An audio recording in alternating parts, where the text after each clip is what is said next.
আসসালামু আলাইকুম বন্ধুরা। আগের দিনের স্যুপ রান্নাটা কিন্তু আমাদের বাসার সবার অনেক ভালো লেগেছিল। তাই আজকেও আবার বাসার সবাই বললো যে আজকেও স্যুপ রান্না করতে, যেহেতু প্রচণ্ড শীত পড়ে গেছে সেহেতু এখন কিন্তু গরম গরম স্যুপ খেতে অনেক ভালো লাগবে। কিন্তু আজকে একটু নতুনভাবে ট্রাই করার চেষ্টা করতেছি, দেখি কীরকম লাগে। আপনারাও সঙ্গে থাকুন, আমার ভিডিওটা দেখতে থাকুন। এখন কিন্তু আমি রান্নাটা শুরু করে দিয়েছি।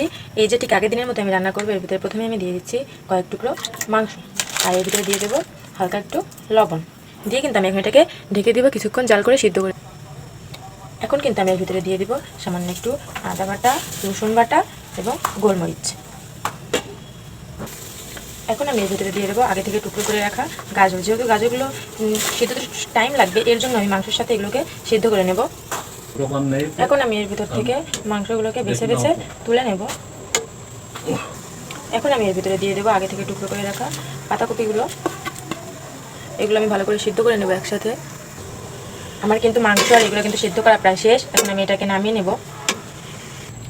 এখন আমি এর ভিতরে দিয়ে দেবো সামান্য একটু তেল। তেলটা গরম হওয়া পর্যন্ত অপেক্ষা করব। এর ভিতরে কিন্তু সামান্য অল্প একটু তেল দিয়েছি। তেলটা গরম হয়ে গেছে, আমি এখন এর ভিতরে রসুন কুচি আর পেঁয়াজ কুচি দিয়ে দেবো।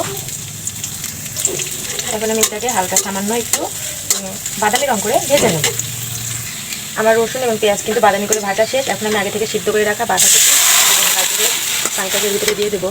এখন আমি এর ভিতরে দেবো সামান্য একটু লবণ এবং একটু শুকনো মরিচের গুঁড়ো, শুধু কালারটা আনার জন্য আর কি। এখন আমি এর ভিতরে দেবো আগে থেকে টুকরো করে রাখা কিছু কাঁচামরিচ।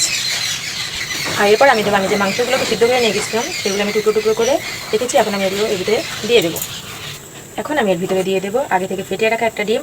ডিমটা কিন্তু আমি গতদিনের মতো অল্প অল্প করে দেবো এবং নেড়ে দেবো, একসাথে কিন্তু দেওয়া। এরপর কিন্তু আমি ভিতরে দিয়ে দেবো সামান্য একটু ময়দা, যাতে এটা ঘন হয় এই ডোটা একটু, এর জন্য আমি এটা দিয়ে দেবো। ডিমের মতোই কিন্তু এটা আমি আস্তে আস্তে করে দেবো এবং নেড়ে দেবো। এটা দেওয়ার ফলে কিন্তু স্যুপটা অনেকটা ঘন হবে।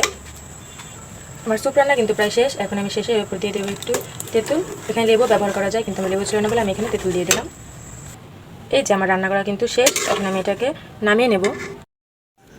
এই যে বন্ধুরা, আমার রান্না কিন্তু শেষ। এই যে ফাইনাল লুকটা দেখে নিন, কত সুন্দর কালার এসেছে স্যুপটার। আমার ভিডিও যদি ভালো লেগে থাকে অবশ্যই লাইক, কমেন্ট এবং সাবস্ক্রাইব করে দেবেন।